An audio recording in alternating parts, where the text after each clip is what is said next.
I'm here to speak from the perspective of my clients who are survivors of child abuse, and yes, they are relieved that Fiona Woolf has taken this dignified exit and decided, that she is not the right person to head up this inquiry and listen to the concerns they were raising about her.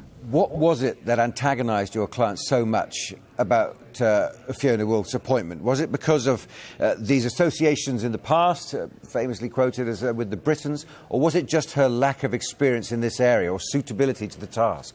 I think it was both those things. It was the revelation that her correspondence about her personal interests had been vetted by the Home Office and sent to the Home Office for approval in advance of publication, which again, raised the suspicion that here was somebody who, was wanting to please the Home Office or not say things that were controversial to the Home Office or would, not help the Home Office. But also, I think more fundamentally than that, is really that there was no consultation or engagement with survivors, victims, before any of this was set up. The inquiry, I guess, feels to them like a kind of rather paternalistic exercise in the establishment, in investigating this and deciding its own truths without really engaging and consulting with those most directly affected.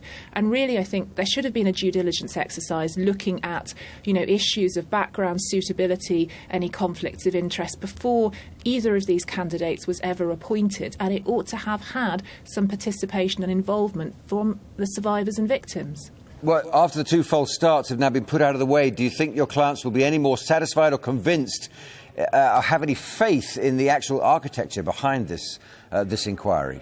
Look, my clients, who are not a homogenous group, by the way, are, in general, though, a deeply suspicious bunch of people. They have been let down and failed by institutions in the past. That's why we're having this inquiry. And I think it will take a lot of, effort now by the inquiry and the Home Office to make this as transparent a process as possible. Because really, for my clients and those like them to engage with this and participate, they really need to see that this inquiry is for them. It's, about them. It's listening to them, it's going to learn from them, and something really is in it for them to participate in this inquiry, and that they will be supported if they do so and protected, and that they won't end up in an even worse position than they are now as a result of cooperating with the process. Well, that's what I'm kind of getting at. I mean, the removal of the two candidates so far, that might undermine anyone's faith in the whole momentum behind this investigation and behind this inquiry, that no one's actually taking it seriously to the level that many would hope. Look, as I said, I think the whole process has been back to front.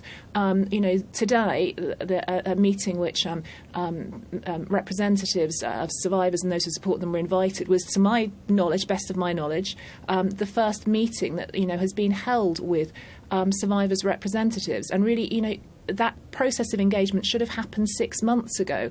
Survivors should have been consulted about what they need and how to get there.